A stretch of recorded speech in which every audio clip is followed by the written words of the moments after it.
ইসলাম ছিল, হেফাজতে ইসলাম আছে।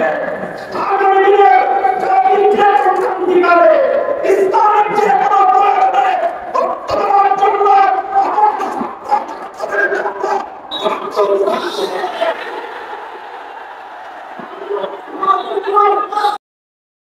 নিশ্চিত করা।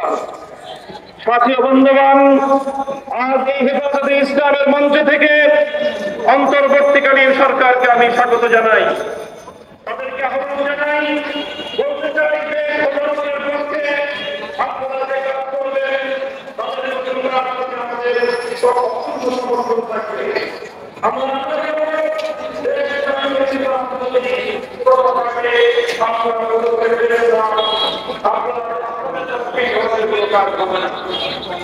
আমরা নিরাপত্তার প্রতিশ্রুতি আকর্ষণ করতে চাই।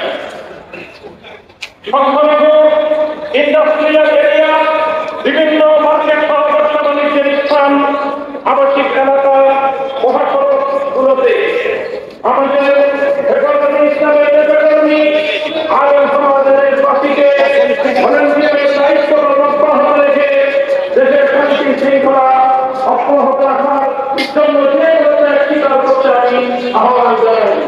সেই সঙ্গে সংখ্যালঘু ইস্যুটিকে অযথা অপ্রয়োজনে এদিকে গণতন্ত্রের সামনে অজাতিভাবে উপস্থাপন করে দেশের ভারপ্রাপ্তি পূর্ণ না করার জন্য সংশ্লিষ্ট সকলের প্রতি আমি উদাত্ত আহ্বান জানাই।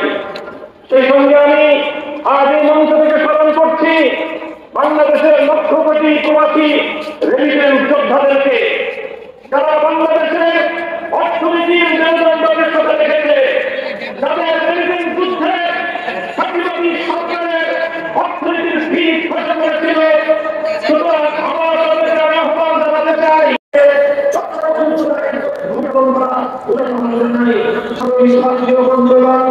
হেফাজতে ইসলাম ছিল, হেফাজতে ইসলাম আছে। আগামী দিনে ক্রান্তিকালে ইসলামের যে কোনো প্রয়োজনে বর্তমান জন্য